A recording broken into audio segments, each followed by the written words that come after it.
bem-vindas, bem-vindes a mais uma gravação do programa Tá Suave. Esse nosso podcast, que é produzido pela Inca Head Shop e tem o apoio da revista Tá Suave, que é uma publicação brasileira, né, que aborda temas da cultura canábica no Brasil e no mundo. Então, uma revista física, né, e tem também a marca Suave, né, de produtos de tabacaria. Então, eles que apoiam, possibilitam aqui esse programa. Então, hoje é a gravação, né, do programa que a gente está tentando manter nesse formato mais próximo possível do que a gente fazia antes da pandemia, que era convidar as pessoas para vir ao vivo, né, só que era pessoalmente. Aí, quando veio a pandemia, a gente preferiu não fazer live de Instagram, ficamos meio assim pensando numa coisa que pudesse ser mais mais direcionada, né, mesmo para as pessoas interessadas nos temas, e depois a gente transforma isso em podcast. Então depois isso vai virar um podcast que vai ficar disponível nas plataformas de streaming, Spotify principalmente. E é isso, lembrando que o chat vai ficar aberto para perguntas. Mais para o final a gente seleciona algumas, e se surgir algum comentário no meio também, se alguém quiser comentar alguma coisa e a gente achar que tem a ver de colocar assim no meio da conversa, a gente também vai compartilhando. Então é isso. Sem mais delongas, vou apresentar a doutora Cecília Galício. Ela é advogada, militante pelo fim da guerra às drogas, mestre em Direito Internacional Público pela Universidade de Lisboa. Ela também é integrante do Núcleo de Política sobre Drogas, Álcool e Saúde Mental, da Comissão de Direitos Humanos da OAB, de São Paulo, né? E voluntária na ACURA, que é a Associação Cannabis Cura. Depois eu vou pedir para você falar um pouco mais sobre isso também. E ela integra a diretoria da Rede Reforma, que é uma associação civil que junta advogados que são sensíveis às injustiças provocadas pela atual política de drogas aqui no Brasil. Bom, seja bem-vinda, doutora. Olá, boa noite, muito obrigada. É um prazer estar aqui falando com vocês também, porque essa é uma pauta bastante importante e nós que estamos desse lado, né, do lado dos usuários de uma forma geral, nós precisamos falar sobre essas questões, e hoje fui convidada para falar sobre uma das minhas especialidades nesse lugar, né, na política de drogas, que são os habeas corpus para cultivo de cannabis com finalidade terapêutica. Né, isso dá uma introdução, né, bem básica a respeito dos habeas corpus. Né. É impossível falar sobre falar sobre legalização no Brasil ou pautar esta injustiça sem mencionar os habeas corpus de cultivo, que são que é fruto de uma litigância estratégica que começou na reforma, né, na Rede Reforma, que é a rede jurídica pela reforma da política de drogas. A gente congrega juristas, né, advogados e juristas, para debater essas questões. Então, isso, na verdade, o grupo, a Reforma, inaugurou, né, a discussão sobre essa questão dos habeas corpus como uma forma de incidir estrategicamente na legalização. Né. O habeas corpus é um remédio constitucional, né, está previsto na Constituição Federal como uma das formas mais democráticas de acesso à justiça, porque, para quem não sabe, o habeas corpus não precisa ser impetrado por advogado. Qualquer do povo pode impetrar um habeas corpus em favor de alguém que esteja sofrendo ou esteja na iminência de sofrer uma violação no seu direito de liberdade. Né? Então, assim, só para a gente... nós não podemos nos afastar dessa questão de que o habeas corpus discute o direito de liberdade dos pacientes, né? Porque é uma discussão interessante, porque as pessoas geralmente perguntam, nossa, mas por que a gente entra com habeas corpus para pedir o cultivo, sendo que existem várias discussões de diversos outros núcleos, né, de debates a respeito da política de drogas, falando dessa questão dos habeas corpus como sendo uma substituição para a autorização de cultivo terapêutico individual, e não é. Na verdade, o que a gente está falando, quando nós estamos impetrando habeas corpus para que os pacientes possam fazer o cultivo de cannabis com finalidade terapêutica, o que a gente está denunciando, na verdade, é uma violência de Estado, né? O papel do habeas corpus no ativismo e neste lugar é o de denunciar a violência de Estado, né? Não teríamos outra maneira de fazer essa denúncia, porque nós temos no Brasil uma situação muito peculiar, que é a violência de Estado. Por que é que temos que impetrar habeas corpus? Porque nós temos um Estado violento e que encarcera as pessoas e os usuários. E todas aquelas pessoas que fazem o uso, que cultivam ou que fazem apenas o uso da cannabis. Então, o que a gente repara no cenário que nós temos no Brasil hoje? Nós temos a necessidade de impetrar habeas corpus, porque nós temos um cenário de violência institucional cruel, que prende pessoas que são usuários da substância. No caso da cannabis com finalidade terapêutica, os usuários são usuários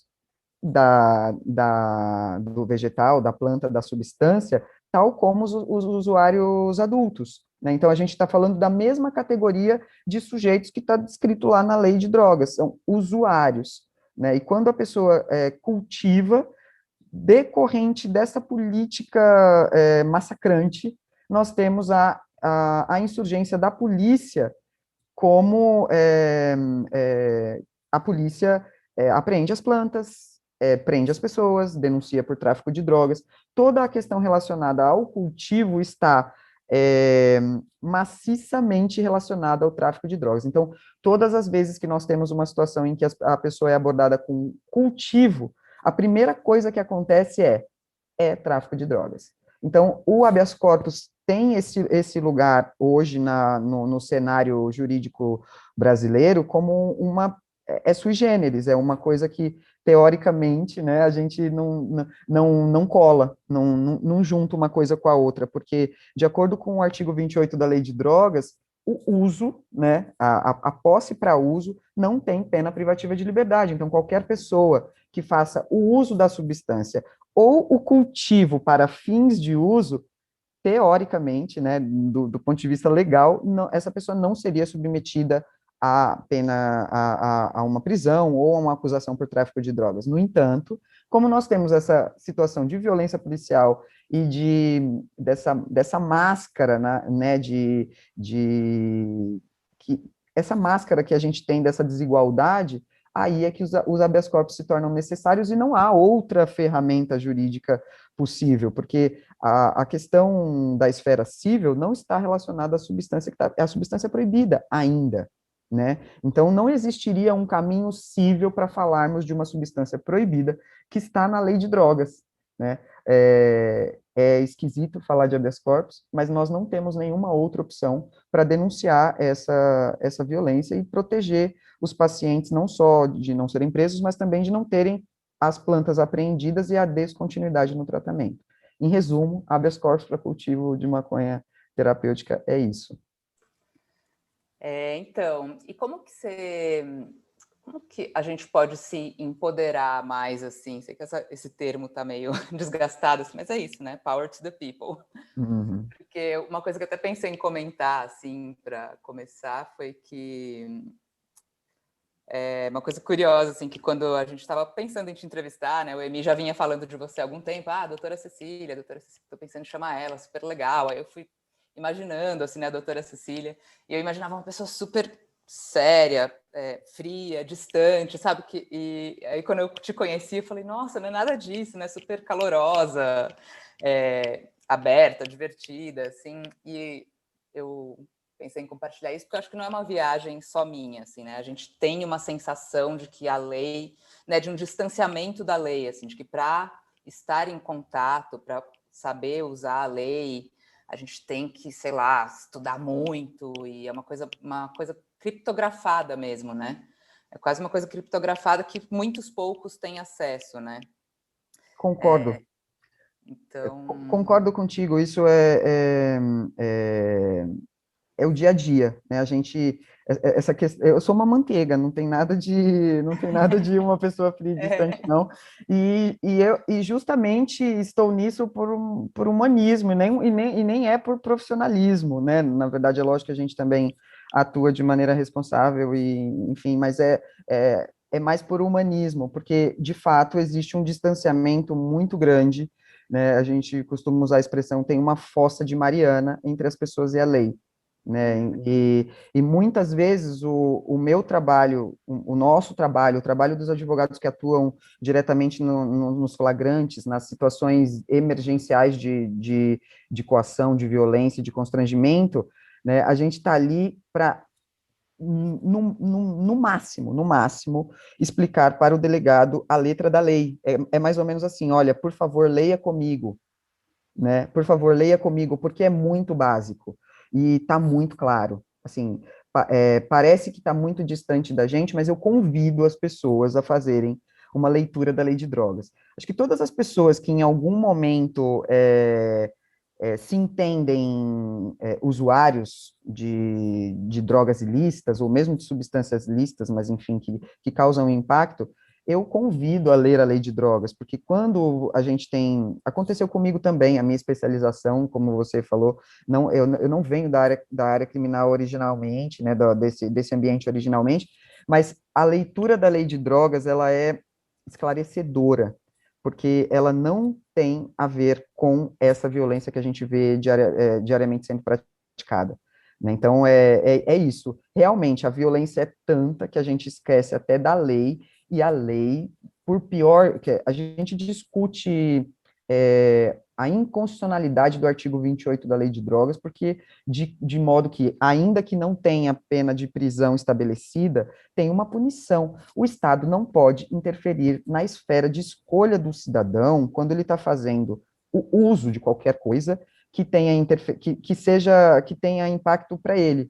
Da pele para dentro, o sujeito tem que ser senhor de si e a intervenção do Estado tem que ser mínima, né? Então, é justamente neste lugar de aproximar a população e os usuários dos direitos básicos, assim, coisa muito básica, que é o nosso trabalho, e não é, e a nossa intenção não é distanciar as pessoas da lei e de fazer com que esse ambiente seja, assim, tão assustador, é o contrário. Se os usuários tiverem acesso, por exemplo, à simples leitura da lei de drogas, as pessoas vão perceber que não é tal como se apresenta, e que a atuação do advogado nesse lugar, ela passa por uma atuação muito fina, que é justamente de determinar onde é que está o abuso de autoridade, né, onde é que está a lei, onde é que está o abuso de autoridade, e de que maneira que a gente está fazendo isso, porque é sistêmico, né?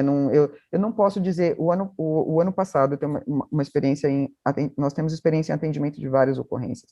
O ano passado nós tivemos um termo circunstanciado, uma apreensão de cultivo que acabou em termo circunstanciado.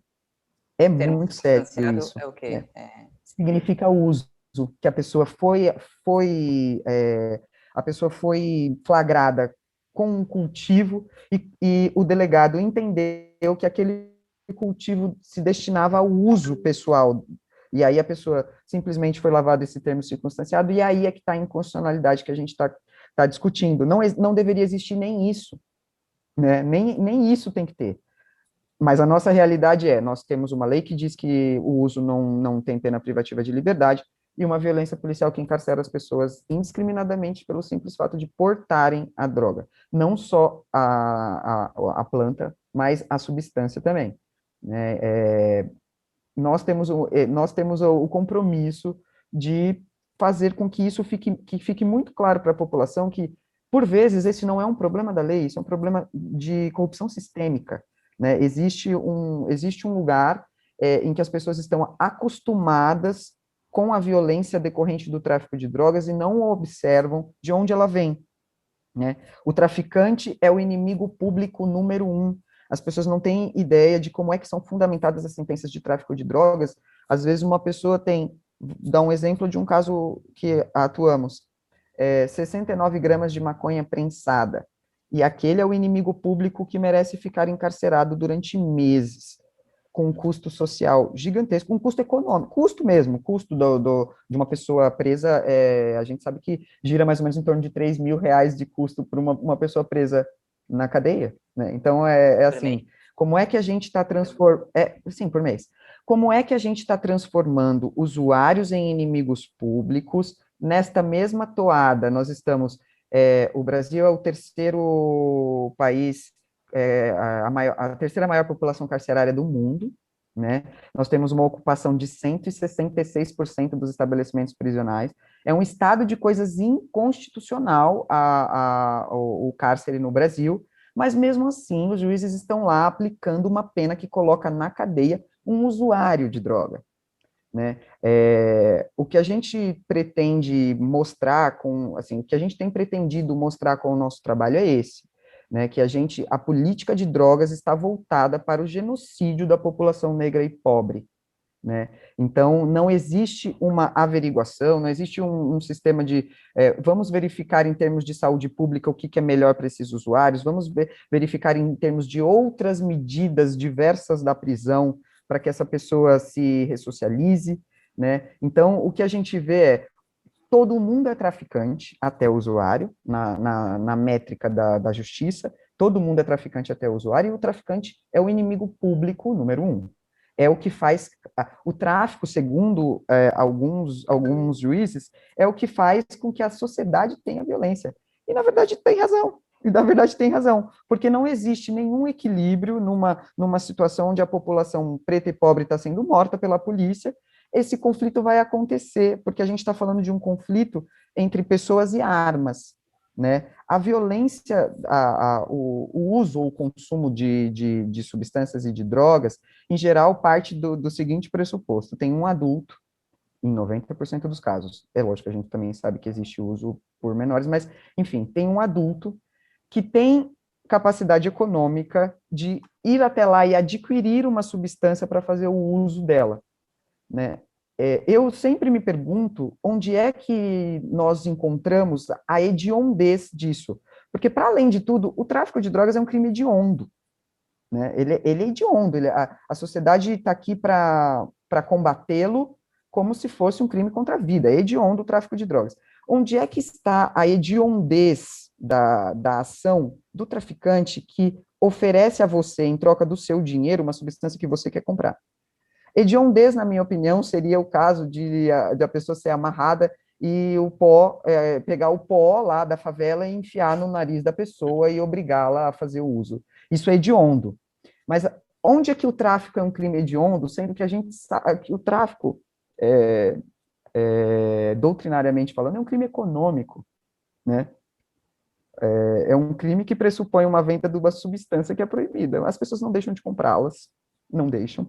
A maconha é a substância ilícita mais consumida no Brasil, né? A gente tem 2 milhões, praticamente 2 milhões de brasileiros que usam a substância diariamente, né? Onde é que está a hediondez desse uso, né? Onde é que está a justificativa para que o Estado interfira na disposição pessoal das pessoas de usarem substâncias, porque as substâncias que alteram a consciência são usadas na sociedade desde que o mundo é mundo, né? E essa história é muito antiga, né? O tráfico de drogas começa nas navegações, né? O primeiro tratado que fala de drogas é o Tratado do Ópio, isso em 1909. Então, assim, nós estamos, como sociedade, lidando com as pessoas fazendo uso de substâncias que alteram a consciência desde sempre, né? Só que em um determinado momento a sociedade entendeu que essas pessoas deveriam ir à cadeia.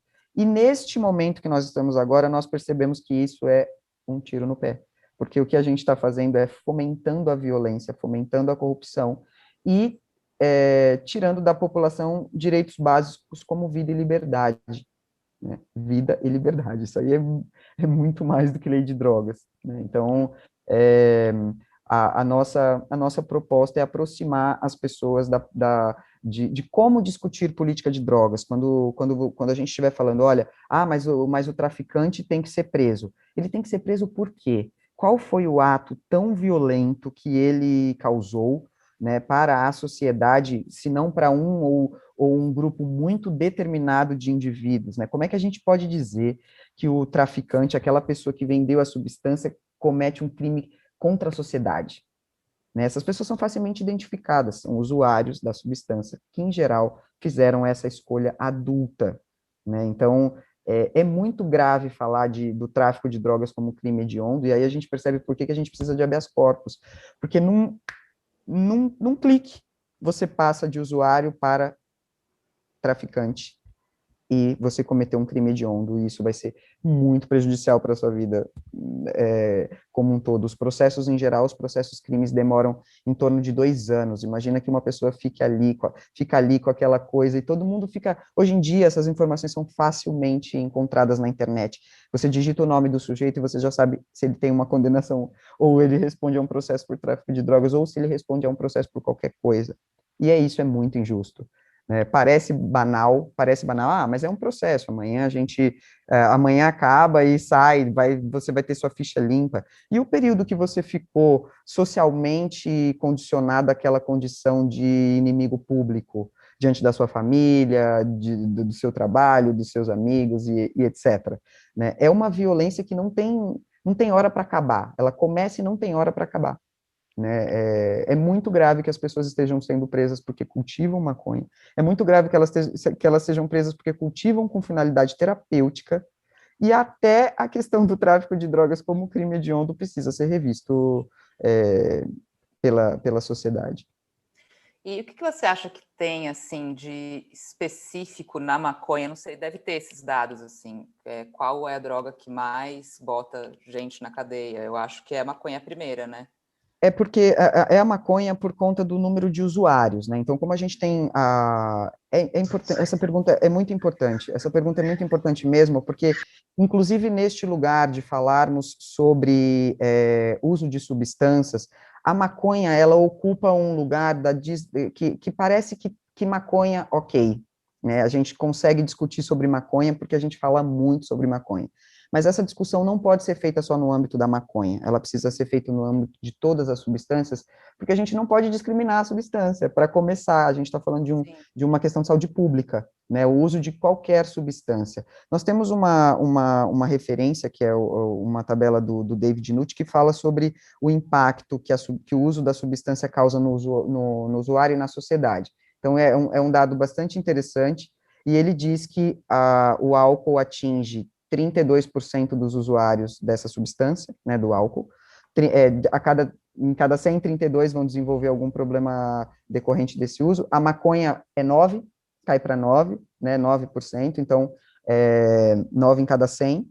Né, e aí tem aí essa regra de outras substâncias que às vezes são até mais letais, por experiência de que eventualmente causa morte, né, das pessoas, e aí a gente tem toda essa discussão. A gente está falando da maconha, a gente está falando da maconha, e a maconha aparece mais porque tem um número maior de usuários.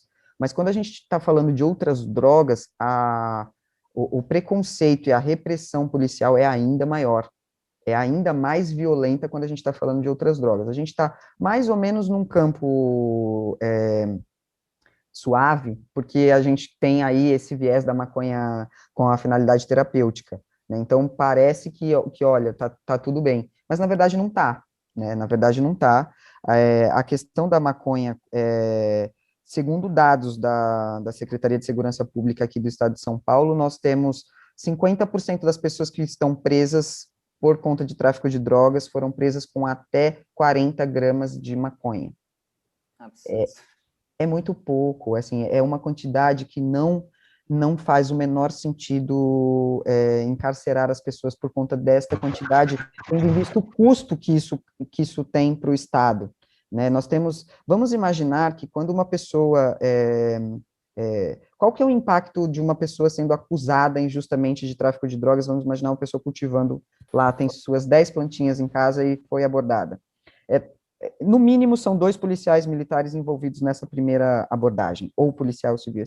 Vamos fazer um desenho hipotético aqui. 2 policiais militares, essa pessoa é conduzida até uma delegacia, lá ela é atendida por um delegado, um escrivão, um investigador. pensa no salário dessas pessoas, quanto que elas por hora ganham para fazer esse trabalho. Então, a gente aqui já tem cinco funcionários públicos qualificados, né? Aí, tudo bem, essa pessoa foi presa, não, o boletim de ocorrência foi lavrado, foi acusada de tráfico de drogas. Aí, quem a gente tem mais envolvido de funcionários públicos nessa operação? Aí a gente vai ter o juiz da custódia, o defensor público e o promotor. Quanto ganham essas pessoas por mês? Quanto ganham por hora para estar neste lugar de acusar injustamente uma pessoa? Aí depois nós temos o carcereiro, nós temos o transporte da pessoa até o sistema penitenciário, nós temos o ingresso dessa pessoa. Então, quando a gente faz essa conta, não cabe na mão a quantidade de pessoas qualificadas e sendo remuneradas pelo Estado para fazer uma acusação injusta e uma persecução penal inútil. É muito assustador. Assim, quando a gente publicou o evento, eu achei aquela foto linda e eu falei assim, como é que eu vou explicar que não está suave? Mas a gente vai com calma, que é justamente isso. Quando a gente vai falar sobre política de drogas, tem todo esse arsenal de dados e informações que a gente precisa observar. De fato, é inútil para a sociedade. Assim, na minha opinião, um delegado deveria sentir vergonha de lavrar um boletim de ocorrência de tráfico de drogas para uma pessoa com uma quantidade ínfima de maconha. Eu já vi sendo lavrado com 50 gramas, 50, tráfico de drogas, 50 gramas. Aí, se a gente pensa assim, então tá, nós estamos falando de um crime econômico. Você entendeu que essa maconha, que essa substância aqui, que custou R$ 200, que vai ser vendida por 250, gerou um lucro para esse sujeito de R$ 50. E aí você vai colocar ele na cadeia por 8 meses.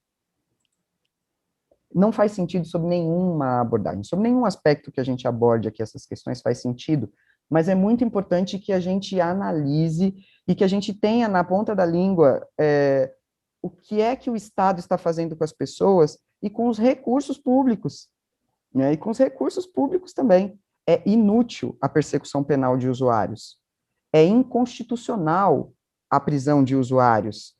É uma violação do direito à vida a prisão de pacientes que cultivam com finalidade terapêutica. A gente está diante de violências, né? Diversos tipos de violência todos os dias. Como é que a gente pode mudar esse cenário, que foi a pergunta que você fez anteriormente, né? Na minha opinião, é através de uma desobediência civil, né? É através dessa desobediência civil, porque o que acontece? O tráfico de drogas, a prisão por tráfico de drogas, ela geralmente ocorre naquele momento em que a pessoa está fazendo a troca do dinheiro e da substância, né? Se a pessoa planta, cultiva a sua substância, quando é que ela vai até a biqueira ou até o ponto de venda, que sem nenhum tipo de preconceito, a gente usa esse nome, que é como se fosse, que a gente aqui não tem dispensários, né? Então, infelizmente, a gente tem que ir na biqueira, não tem dispensário. E aí, é isso. Quando a gente planta a substância que está consumindo, qual é o momento que você vai chegar a arriscar-se na rua ou estar na rua com aquela substância se ela está dentro da sua casa? Em que momento você vai ter contato com o tráfico de drogas, o terrível tráfico de drogas? Em nenhum momento, né? Então, e também uma questão que é bastante importante é que as pessoas também façam, se apropriem de si mesmas. O habeas corpus é uma expressão em latim que significa tem o teu corpo, né? Seja senhor de você mesmo, né? Então, é justamente isso. O habeas corpus, ela é uma medida que diz que você está fazendo aquilo por você e o Estado não pode interferir naquela sua ação. É mais ou menos isso, é nós também termos essa consciência de tomarmos para nós o nosso corpo. Falar sobre o uso dessas substâncias em casa, no ambiente de trabalho ou na família, faz com que essa situação fique desmistificada e a gente passe a tratar desse fenômeno do ponto de vista da saúde pública.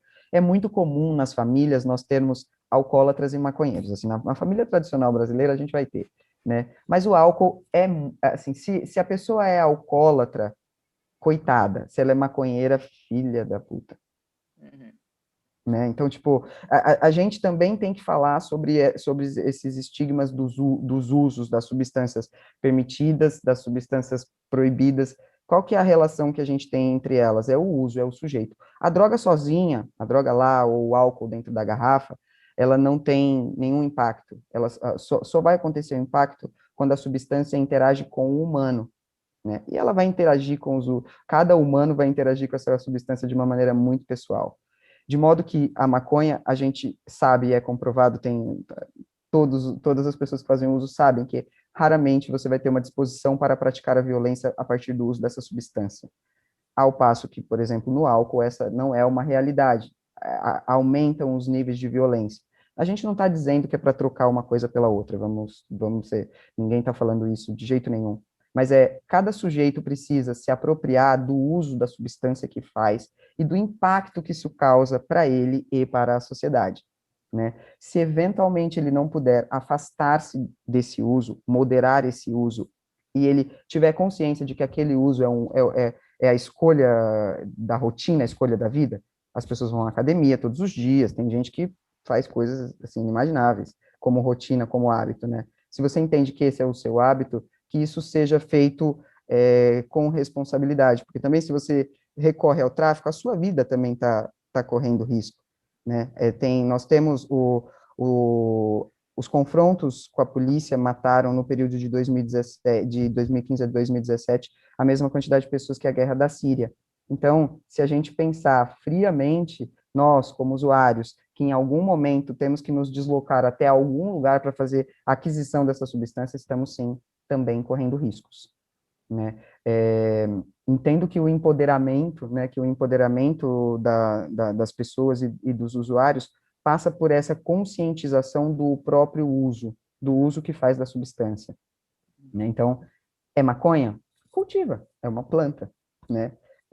Claro, nós temos uma repressão, não dá para dizer que essa é uma realidade praticável no Brasil hoje, porque eu mesma estou aqui para dizer que nós temos que entrar com habeas corpus para que as pessoas não sejam presas para plantar maconha terapêutica, que dirá de uso. Mas se isso não for disseminado, se nós não tratarmos essa questão assim, a gente não vai sair desse lugar nunca, porque a perspectiva para uma mudança legislativa nesse campo, no cenário que a gente está, ela é muito longe, ela tá bem longe, né? A gente não está conseguindo ver ontem uma prisão de 50 gramas de maconha para amanhã as coisas estarem diferentes, né? Então faz parte de todo um processo social. Para alívio do nosso coração, a gente também passa por um processo agora que é da globalização dos direitos, né? Então, nós não estamos sozinhos, né? A maconha é consumida no mundo inteiro, um terço do mundo permite o uso da maconha terapêutica, e onde é que estamos nós, como sujeitos de direitos universais, né?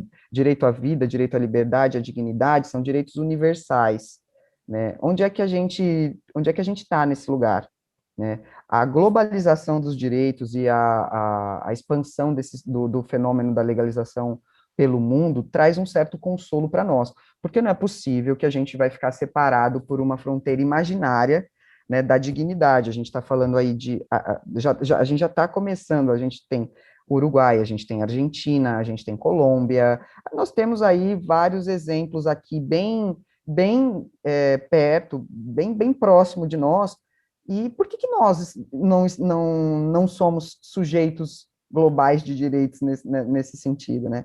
Por que só o Brasil, por que a gente está sendo tão achincalhado por essa política pública tão massacrante, tão racista, tão desigual, né? Então, chega a ser um alívio quando a gente vê outros países com experiências e propostas de legalização que têm dado certo, né? Para que em algum momento alguém vai olhar para isso, né? Assim, se por acaso a nossa própria experiência de genocídio, de massacre, de encarceramento em massa, em uma desestruturação total, né, do sistema penitenciário, o sistema judiciário também em colapso, né? Se a gente não olhar para tudo isso, pelo menos vamos olhar para o Uruguai e ver que ninguém morreu depois que legalizou a maconha. Vamos olhar para o Canadá e perceber que ninguém morreu porque legalizou, né? Mas mais do que isso, vamos olhar também para o uso de todas as substâncias. Não, a gente também não pode cair nessa vala comum, que é a gente falar, não, mas medicinal pode, medicinal pode, medicinal pode. Medicinal deve, né? Só que o impacto na vida das pessoas, o impacto na vida dos usuários é muito maior, soberanamente maior do que o impacto na vida dos pacientes.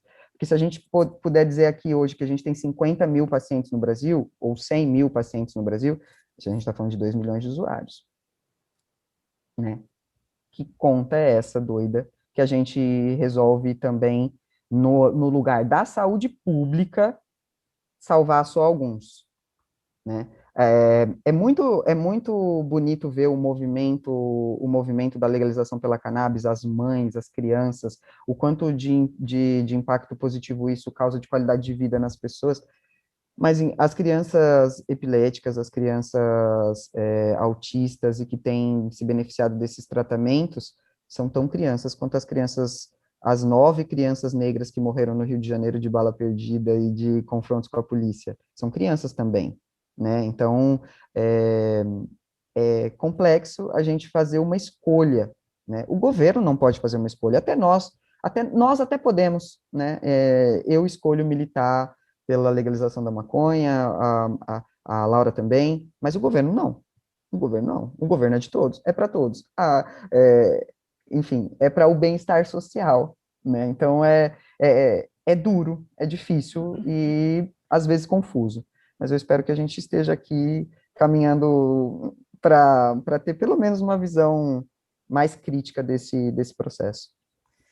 Como que é? Você poderia falar assim, tipo, tentar falar um passo a passo desse processo do habeas corpus? Começa? Onde Posso. começa? Por onde Plantando? começa? Por onde É. começa? Tem uma coisa bastante interessante que é importante a gente falar, porque tem crescido muito o número de habeas corpus no Brasil. A gente teve o primeiro em 2016, aí em setembro de 2018 eram 25, em dezembro de 2019 eram cerca de 100, e agora a gente perdeu a conta, né? Então, tipo, tem crescido e tem avançado. E essa construção, por mais que a gente tenha a intenção de passar o passo a passo, nós recebemos várias cobranças, né? Assim, a reforma como instituição às vezes recebe algumas cobranças de por que é que nós não temos um modelo de habeas corpus para que todas as pessoas impetrem habeas corpus pelo Brasil, né? Porque justamente a gente tem um super compromisso com a litigância estratégica, né? Hoje no Brasil nós temos 4 instâncias diferentes de impetração de habeas corpus. Isso é um pesadelo para qualquer advogado, porque geralmente os advogados têm atuação em determinadas esferas, estadual, juizados especiais criminais, Justiça Federal e Tribunal de Justiça. Os habeas corpus, eles têm tido, por conta desse trabalho de litigância estratégica, a reforma impetrou habeas corpus em todas as esferas, né? No entanto, até agora, nenhuma delas chegou aos tribunais constitucionais. Então, a gente também está trabalhando na tese, no sentido de fazer com que a consolidação, quando a gente está falando de litigância estratégica, a gente está falando de mudança pelo viés das decisões judiciais, que não seria o ideal. A gente tem um processo legislativo, nós temos representantes na Câmara, no Senado e etc. O ideal era que nós tivéssemos uma alteração legislativa. Como a gente não tem, e nós não podemos estar sob a égide de uma lei injusta, aí nós atuamos na litigância estratégica, que é através do judiciário.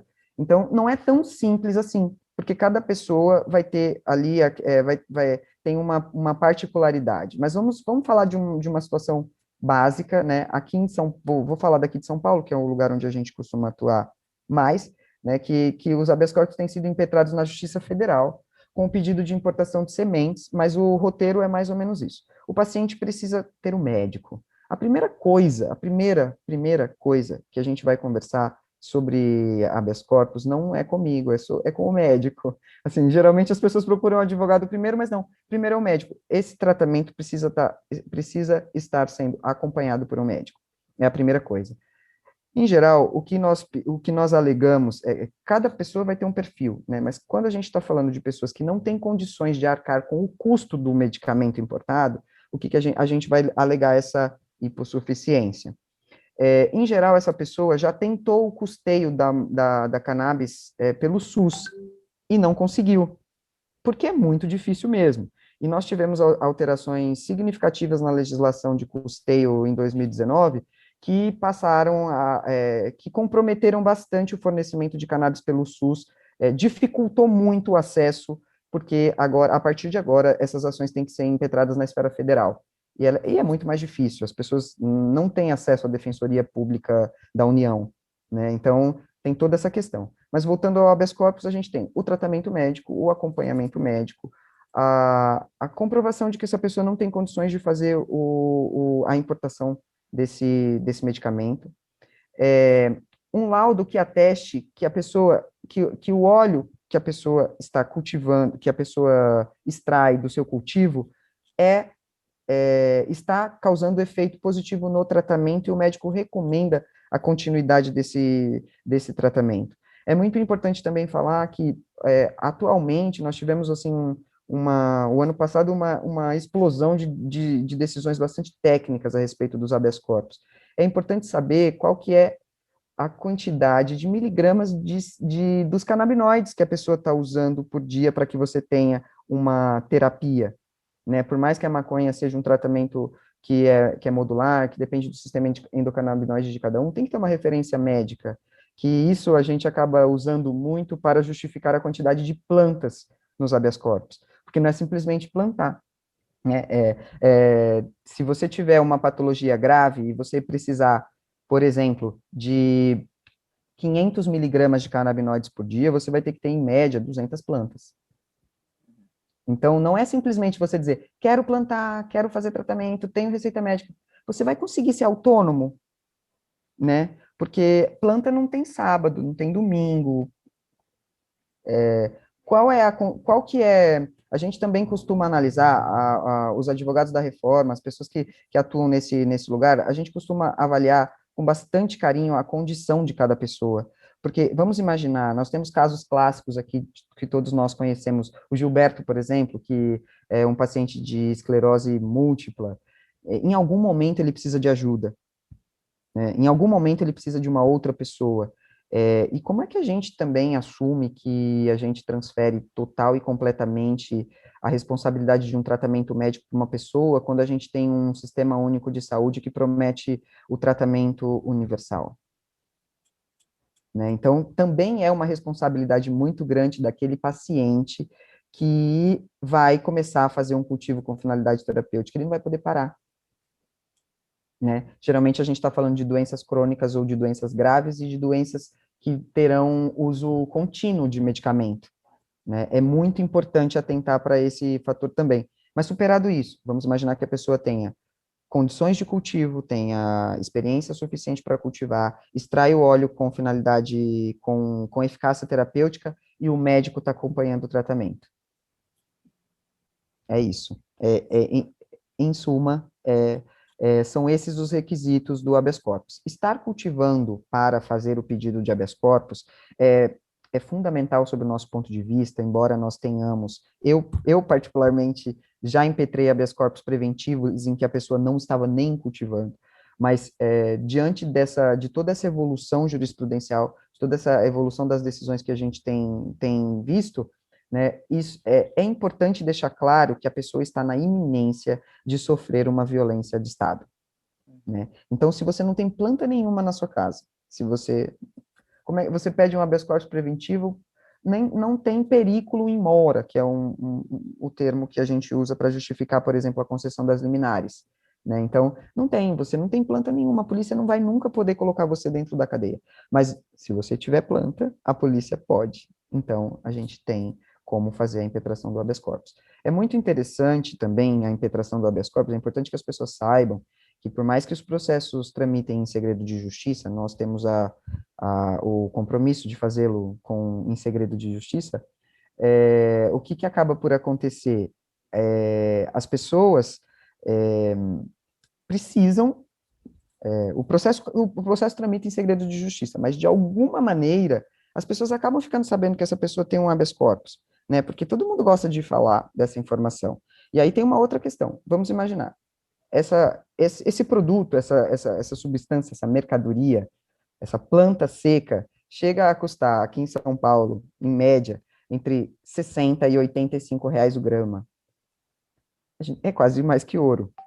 Então, imagina só, você tem ali uma situação que você impetrou um habeas corpus, o processo tramita em segredo de justiça nenhum, ninguém vai ficar sabendo, mas a polícia vai ser notificada, a polícia civil, polícia militar e polícia federal, vai receber um mandado lá na central de mandados dizendo que você tem a partir de agora um habeas corpus.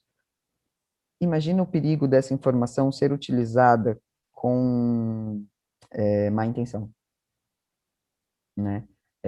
A pessoa às vezes está numa situação de vulnerabilidade. Nós temos alguns casos aqui de, por exemplo, mães solo, mães solteiras que plantam para os seus filhos e que têm uma quantidade enorme de maconha no quintal. É justo? É a melhor, é o acesso, né? É o acesso ideal? Nós temos casos bastante interessantes, por exemplo, das mães independentes. Essas mães conseguiram, cultivavam para os seus filhos de maneira, é, assim, bastante mambembe, e aí a Defensoria Pública da União, em uma parceria com a Reforma, inclusive, impetrou habeas corpus para essas mães. Porque aquela situação era tão periclitante que, assim, não havia nenhuma outra ação a ser feita pelo Estado a não ser autorizar aquele cultivo, porque o Estado não ia pagar cannabis, o óleo de cannabis importado para aquelas famílias. Mas, por outro lado, o Ministério Público deveria intervir, porque aquilo não é o mais justo a ser feito com pessoas que já estão numa situação de tanta marginalidade social. Imagina que se a gente tivesse que, por exemplo, passar a produzir os próprios medicamentos e tratamentos para outras doenças, por exemplo, né? O habeas corpus e o cultivo com a finalidade terapêutica tem, entre as suas características também, essa chama da desobediência, né? Porque também se nós não tivermos essas pessoas que têm realmente a intenção de fazer o cultivo, de plantar e de se colocar nessa condição, todas as outras serão prejudicadas, porque a gente nunca vai ter admitido no Brasil que a gente possa cultivar essa substância, cultivar a maconha com a finalidade de uso, seja terapêutico ou adulto. Uhum. E o Emiliano fez uma pergunta aqui, que acho que tem mais ou menos a ver, assim, ele perguntou se condições médicas como ansiedade e distúrbio do sono já receberam habeas corpus para cultivo. Acho que vem flexibilizando, né? Eu dei uma olhada no Vem no histórico. Primeiro painel, eram umas coisas super mais graves, assim, né? Só epilepsia e tal. E é. foi flexibilizando, né? Depressão, fibromialgia, enfim. Isso parte, essa flexibilização parte do ponto de que o juiz não é autoridade médica e ele não é ele que decide qual que é o tratamento a que o paciente deve se submeter, mas o médico. Então, quando a gente tem toda essa argumentação médica, a autoridade é o médico. Foi o médico prescreveu, o médico está acompanhando, o paciente aceita a terapia, né? Então, não importa qual seja a doença, se existe se a cannabis oferece uma terapia, se ela é um auxiliar ou mesmo coadjuvante na qualidade de vida da pessoa, essa pessoa está apta a fazer esse pedido, observadas todas essas outras coisas que a gente conversou. Então, você sabe se tem alguma para ansiedade? Depressão e ansiedade aqui em São Paulo são as maiores causas de concessão de habeas corpus. Aqui em São Paulo, Em São praticamente. Paulo, né? Então, é a cidade com o maior índice de estresse do mundo, né? Enfim. Aqui em São Paulo, assim, pelo menos falando até da minha própria experiência pessoal,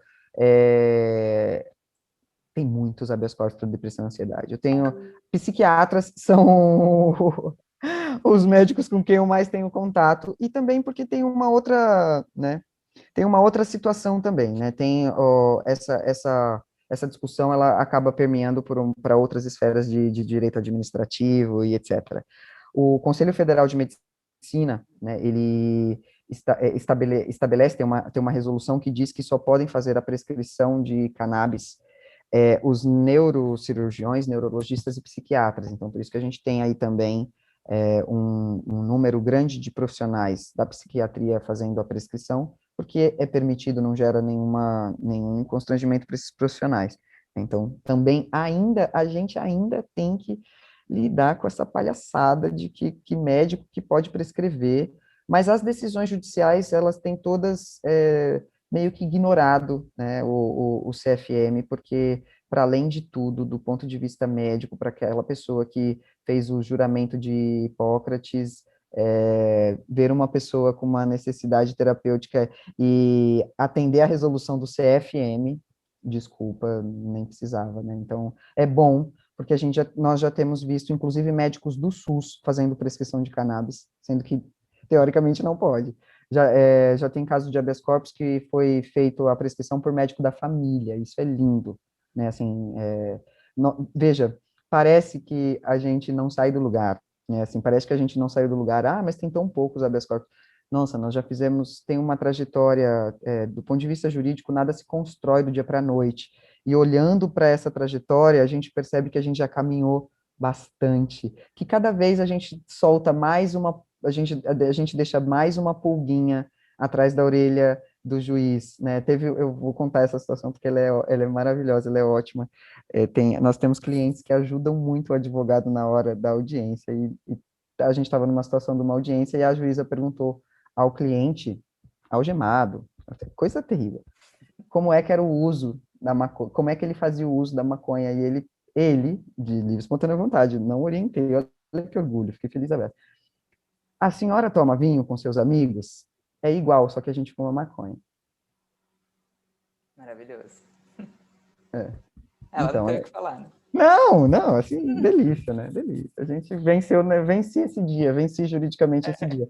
Mas é isso, e essas coisas, elas acontecem, assim, elas só acontecem dentro do caso, né? Se a gente também não tiver uma injustiça, a gente não tem como denunciá-la, né? E eu gosto imenso dos habeas corpus, porque entendo que é justamente essa a função deles. O habeas corpus é a última medida, assim, quando não sobrou mais nada, quando você é, realmente não tem outra opção, é isso, você vai ser preso, você vai perder o essencial, que é a liberdade. É isso, é habeas corpus. Ó, eu vou ler uma pergunta aqui da Júlia. Para os estudantes de direito que desejam atuar e se inserir nessa área, qual é a melhor forma? Geralmente a gente começa com estágio, mas não existem muitas oportunidades relacionadas à militância. Na verdade, a gente está vendo aí que a militância jurídica tem crescido, né? Nós temos tido um número cada vez maior de profissionais do direito envolvidos em causas pro bono, em causas pró-sociedade, e que não existia antes. Atuar na militância da lei de drogas, né, ela tem vários locais, as defensorias, o próprio Ministério Público, os estágios que os estudantes fazem nos cartórios, nas varas, nas comarcas do Ministério Público, existem várias maneiras, mas, de fato, que eu conheça, a reforma é pioneira nessa nesse ajuntamento de advogados, e nós fazemos formação. Então, ou você vai para o campo público, né, atuar na defesa ou na acusação, né, atuar como estagiário do sistema judiciário mesmo, ou atuar como estagiário de advogados ou de organismos e organizações que atuam com essa litigância também de lei de drogas. Tenho a indicar a reforma, enfim, né, que a reforma está aí, né, a gente tem acadêmicos de direito também, né, que a formação dos advogados para essa litigância estratégica é muito importante, porque a gente também não dá conta de tudo, não existe, né, e a ideia é que isso seja difundido o Brasil afora, né, e também estar atento a essas discussões e atuar mesmo na esfera criminal, com a lei de drogas, porque é só assim que a gente vai conseguir mexer esse pauzinho. Por outro lado, outros organismos da sociedade, outras pessoas, outros ajuntamentos devem fazer o seu papel, como, por exemplo, das associações, de fomentar as alterações legislativas, né? Então, cada setor, né, desse relógio vai atuar naquilo que sabe. Isso é muito importante. Os médicos fazem alta militância, né? Imagina que com todas essas restrições, né, do Conselho Federal de Medicina e dessa coisa cis-hétero-patriarcal que são os organismos de classe, né, essa coisa elite, cafona, direita total, desculpa o desabafo, as pessoas, os médicos estão militando e se insurgindo contra essas diretrizes, né, porque a gente não pode virar as costas para questões humanas, humanitárias. Essa questão do acesso à saúde e do acesso a essas terapias é humanitária, né? Os médicos estão fazendo militância, os advogados estão fazendo militância, que os estudantes de direito também o façam, que todos nós o façamos, que os usuários também o façam. E a reforma está em várias cidades, né? A Júlia falou que tem a vontade de entrar para a reforma, mas ela está no Rio. Tem reforma no Brasil todo, praticamente. Pernambuco, Bahia, São Paulo, Paraná, Santa Catarina, Piauí, Ceará, enfim, tem reforma no Brasil todo. Muito bom. Bom, já estamos quase chegando no nosso horário. Acho que eu queria pedir para você falar um pouco assim da sua relação pessoal com a maconha, se pudesse contar um pouquinho assim brevemente. Bom, vamos lá.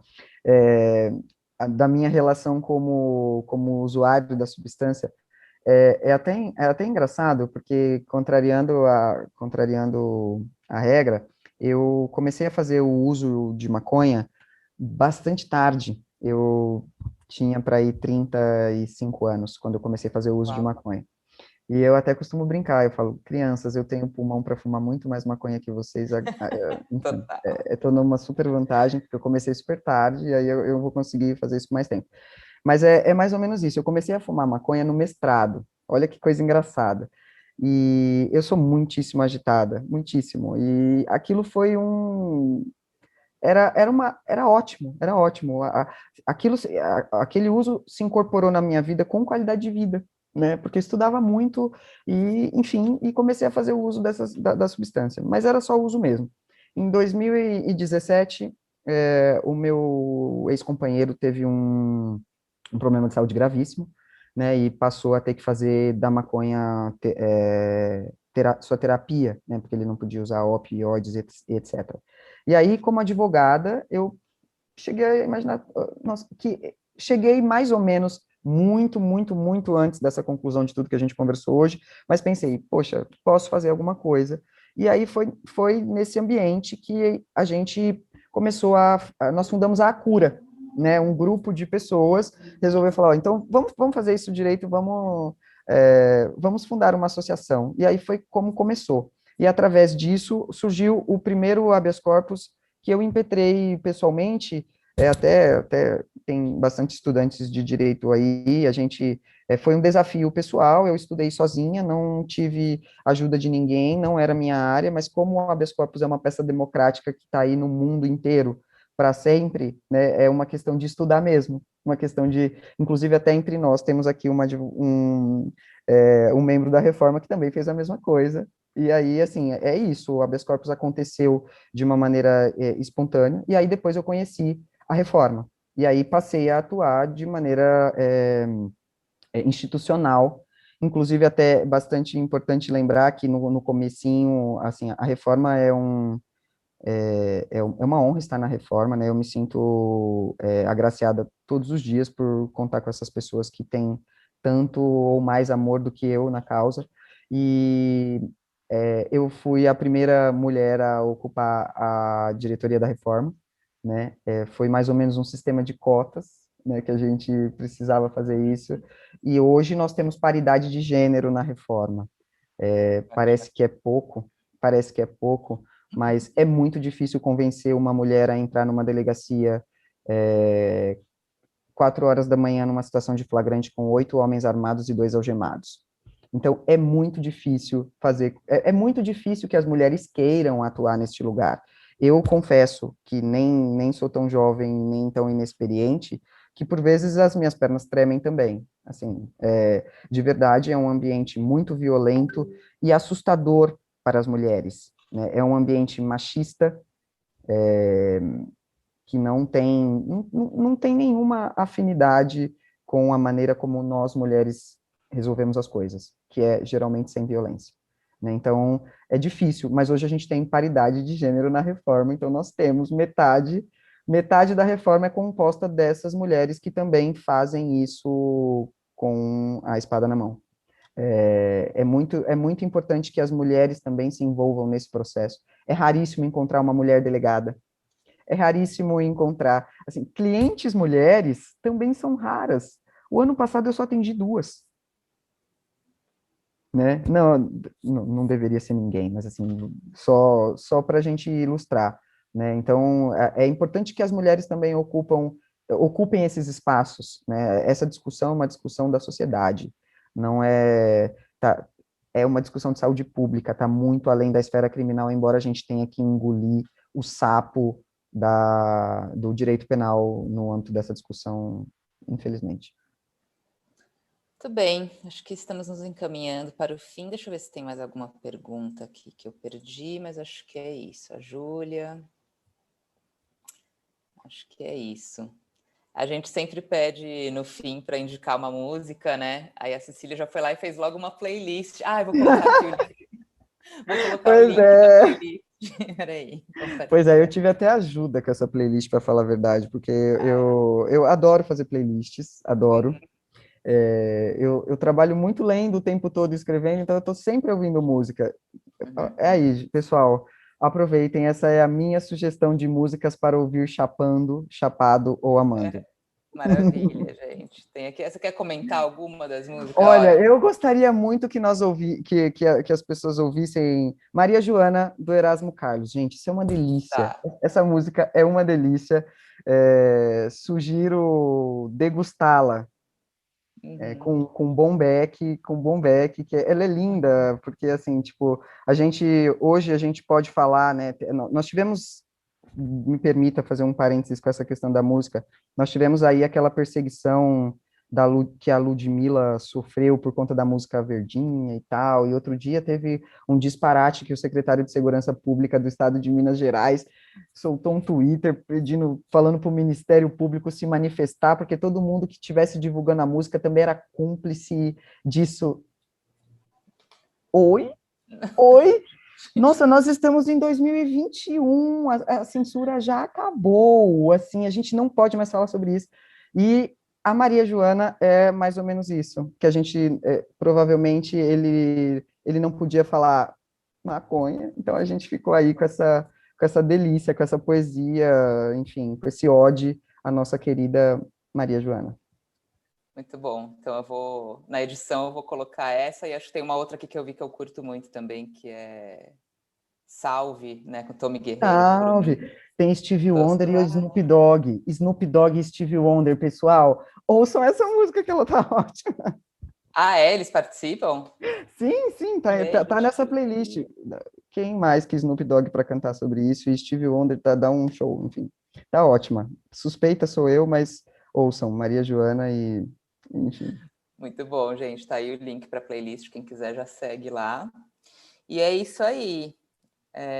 Então, depois, logo mais, a gente vai divulgar o podcast também, para quem quiser disseminar aí. Quem quiser abrir, parece, eu sinto muito, às vezes eu acho que eu não explico muito, eu coloco muito mais perguntas para as pessoas, mas a ideia é essa, né?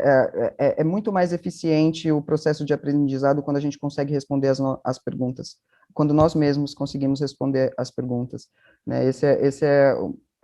É assim que eu atuo na minha convicção. Vamos lá, se eu conseguir responder, é isso. Muito obrigada. É bom a gente ficar com as perguntas, né? Ficar com as perguntas, alguma coisa a gente tem que saber, nem que sejam as perguntas. Exatamente, fazer as perguntas certas, né? A gente pode não saber a resposta, mas a pergunta, vamos lá, vamos fazê-la. Muito bom. Bom, gente, agradecer, então, de novo, a doutora Cecília, o Emiliano, na produção. Ele passou o site aqui da Inca Red Shop também no chat. Ao pessoal da revista Tá Suave, o Marcelo que está cuidando da transmissão, da gravação aqui.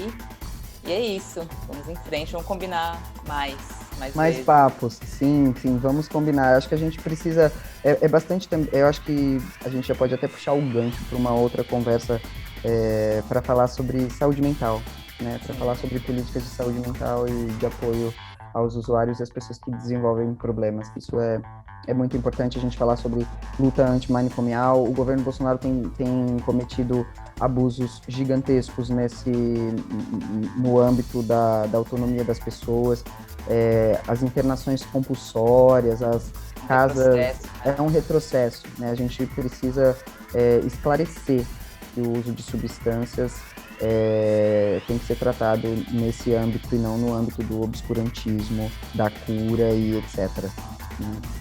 Bastante importante. Combinadíssimo. Muito obrigada, Laura. Muito obrigada a todo mundo que está aqui. Espero que vocês se divirtam. Se não com o conteúdo, pelo menos com a playlist que tá suave. Obrigada, gente. Obrigada. Um super beijo para todo mundo. Beijo. Boa noite.